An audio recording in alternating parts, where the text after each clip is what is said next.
स्वागत है आप सभी का। एडेड जूनियर शिक्षक भर्ती में कल हाई कोर्ट में सुनवाई होगी और कोर्ट की कॉज लिस्ट जारी हो चुकी है। इसी तरह से 9 फरवरी की भी हम कॉज लिस्ट तो अभी आई नहीं है, लेकिन केस स्टेटस यहाँ पर आपको दिखाएंगे। तो कल इलाहाबाद हाई कोर्ट में 17,602 और इसी के साथ कनेक्टेड 17,233 दोनों ही रेट्स पर सुनवाई के लिए कॉज लिस्ट जारी हुई है। डेट लगी है कल की डेट 1 फरवरी 2023। Case is listed in court number 34। Justice Saurabh sir की बेंच में ये मामला लगा हुआ है, एडिशनल में सीरियल नंबर 59 पर। थोड़ा सा इस केस स्टेटस को और देख लेते हैं। अगर आप इसमें देखेंगे कि कितने अभी तक इसमें आईए फाइल किए गए हैं समय समय पर, चाहे स्टे एप्लीकेशन लगाया गया रहा हो, बहुत पहले की बात है, और उसके बाद आप देखेंगे कि फिर रिजल्ट को ही संशोधित करना पड़ गया था। यहाँ पर लेटेस्ट में देख लेते हैं। अगर आप यहाँ पर देखेंगे 17/1/2023 में इम्प्लीमेंट फाइल की गई है। जो अभ्यर्थी हैं जो चाहते हैं कि भर्ती जल्द पूरी हो और कोर्ट में हम भी अपना पक्ष थर्ड पार्टी बन करके रख पाएँ, तो उनके द्वारा इम्प्लीमेंट अपील लगाया गया था। अगर इसके पहले का आप देखेंगे तो 17/9/2022 में आईए लगा एफिडेविट लगाया गया था सरकारी अधिवक्ता के द्वारा, यानी संशोधित रिजल्ट आने के बाद 17 सितंबर को लगाया गया था। संशोधित रिजल्ट 6 सितंबर को आया था। उसके पहले का छोड़ देते हैं, उससे कोई मतलब नहीं है। आप यहाँ पर देखेंगे लगातार केस जो है पास ओवर हो रहा है। यहाँ से आप देख लीजिए, केवल 20/1/2023 को सुनवाई के लिए केस लिस्टेड नहीं हुआ था।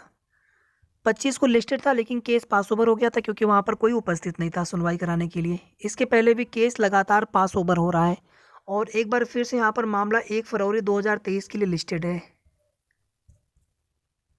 तो जो भी हमारे थर्ड पार्टी के साथी हैं, लीगल टीम है, उनसे अनुरोध है कि आप लोग कल केस की सुनवाई कराने का प्रयास करें, केस को मेंशन करवा करके, और साथ ही साथ इस केस को डिस्पोज्ड आप करवाने के लिए सरकारी अधिवक्ता का उपस्थित रहना आवश्यक है। और जो भी उसमें आवश्यक आर्गूमेंट करने हो, चाहे जवाब लगाया जाना हो, उसको लेकर के तैयारी पहले से होनी आवश्यक है, तब जाकर के ये केस ख़त्म होगा। हालांकि जवाब पहले से लगाया जा चुका है। तो इस केस को डिस्पोज्ड आप कराने की पूरी कोशिश करनी चाहिए। कम से कम एक केस यहाँ पर समाप्त हो जाता, तो कम से कम जो ज्वाइनिंग लेटर पर रोक लगी है इस केस की वजह से, वह रोक भी समाप्त हो जाती है। और इसका जो बिल्कुल लास्ट वाला जब भी कोर्ट ऑर्डर आया था, क्योंकि अभी पिछले कई डेट से सुनवाई नहीं हो पा रही है, तो जो लास्ट वाला कोर्ट ऑर्डर है उसमें जो इंटरिम में रिलीफ मिला हुआ है स्टे ऑर्डर के रूप में याची पक्ष को, उसको एक्सटेंड किया गया था, जबकि 15/9/44 में हट गया है। तो कल पूरी कोशिश होनी चाहिए केस पर सुनवाई भी करवाएं, सरकारी अधिवक्ता उपस्थित रहकर, साथ ही साथ थर्ड पार्टी के भी अभ्यर्थी अपने अधिवक्ता उपस्थित कराए कोर्ट में, और केस को मेंशन करवा करके कल जो है हर हाल में सुनवाई कराई जाए। ये देखिए 18157 वाला, इसी के साथ सभी मैटर कनेक्ट होते जा रहे हैं, चाहे 15/241 हो, चाहे 15/944 हो, या फिर जितने भी 16/059 हो, जितने भी केसेस हैं, टोटल 30 केसेस यहाँ पर बेंच में आ चुके हैं। और अगर आप यहाँ पर देखेंगे तो 9 फरवरी 2023 की डेट फिक्स दिखा रहा है।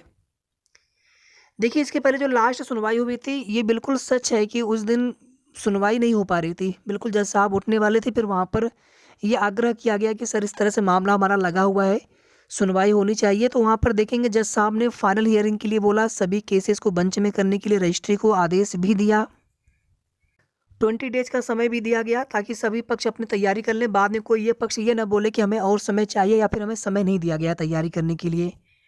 तो 9 फरवरी को फाइनल हियरिंग हो रही है।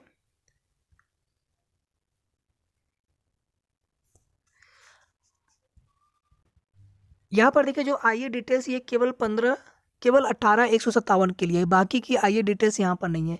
इसमें देखेंगे तो 15/10/2022 को सरकारी अधिवक्ता के द्वारा काउंटर एफिडेविट लगा दिया गया था। इसमें याची पक्ष का जो भी ग्राउंड हो, लेकिन आप देखेंगे यहाँ पर इन्होंने स्टे एप्लीकेशन भी फाइल की थी 10/12/2021 को, यानी कि जो पहला वाला रिजल्ट था उसके आने के बाद, उसके बाद फिर आप देखेंगे रिजल्ट को दोबारा संशोधित भी कर दिया गया 6 सितंबर 2022 को। तो यहाँ पर केवल प्रॉपर पैरवी की आवश्यकता है। प्रॉपर पैरवी अगर कर ली जाए अधिकारियों के द्वारा सरकारी अधिवक्ता के माध्यम से, तो ये सभी केस समाप्त हो सकते हैं, सभी केस निस्तारित किए जा सकते हैं और भर्ती उसके बाद फिर आगे बढ़ाई जा सकती है, भर्ती जल्द पूरी की जा सकती है। बाकी देखिए सब कुछ यहाँ पर अधिकारियों के हाथ में है, शासन के हाथ में है। अगर ये चाहेंगे तो 9 फरवरी को प्रॉपर सुनवाई करा करके केस को निस्तारित करवा लेंगे और 9 फरवरी से पहले भी भर्ती का जीओ जारी कर सकते हैं। ये पूरी तरह से अधिकारियों के ऊपर है, क्योंकि अब कोई रोक नहीं है जीओ जारी करने पर। भले ही कोई प्रॉपर इंस्ट्रक्शन ना हो, लेकिन जब इंटरिम रिलीफ के रूप में ऑर्डर दिया गया था स्टे का, तो फिर वह अब जब कोर्ट ऑर्डर में मेंशन नहीं है, तो सीधी सी बात वहाँ पर है कि आप लीगली देखेंगे और लीगली ही चीज़ें यहाँ पर देखी जानी है। तो लीगल तरीके से जब भर्ती में कोई स्टे नहीं है, तो भर्ती में जीओ जारी किया जा सकता है।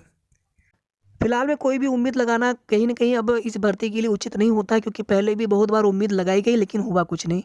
फिर भी यहाँ पर ये हम लोग थोड़ा-सा मान करके चल सकते हैं कि अगर यहाँ पर अधिकारी चाहेंगे तो 9 फरवरी से भी 9 फरवरी से पहले भी भर्ती प्रक्रिया शुरू कर सकते हैं। अगर उन्हें 9 फरवरी को केस पूरी तरह से प्रॉपर पैरवी करा करके, मजबूत पैरवी करा करके केस को अगर निस्तारित डिसाइड करवाना होगा, तो 9 फरवरी से पहले भी वो भर्ती प्रोसेस शुरू कर सकते हैं। इसलिए सभी संगठित होकर के जितने भी साथी हैं, सक्रिय साथी हैं, चाहे पहले आप सक्रिय रहे हों, चाहे अब आप सक्रिय हों, सभी लोग एक मंच पर आकर के एक साथ संगठित होकर के भर्ती प्रोसेस को शुरू कराने और भर्ती कराने के लिए और कोर्ट में मजबूत पैरवी करने के लिए अधिकारियों से समय-समय पर मिलते रहना है। शेष आगे की जो भी अपडेट होगी और कल कोर्ट की सुनवाई की जो कुछ भी लाइव अपडेट होगी, आप सभी को उसकी जानकारी देते रहेंगे। बाकी जो साथी उपस्थित रहेंगे थर्ड पार्टी बनकर के, उनके द्वारा भी जानकारी मिलती रहेगी।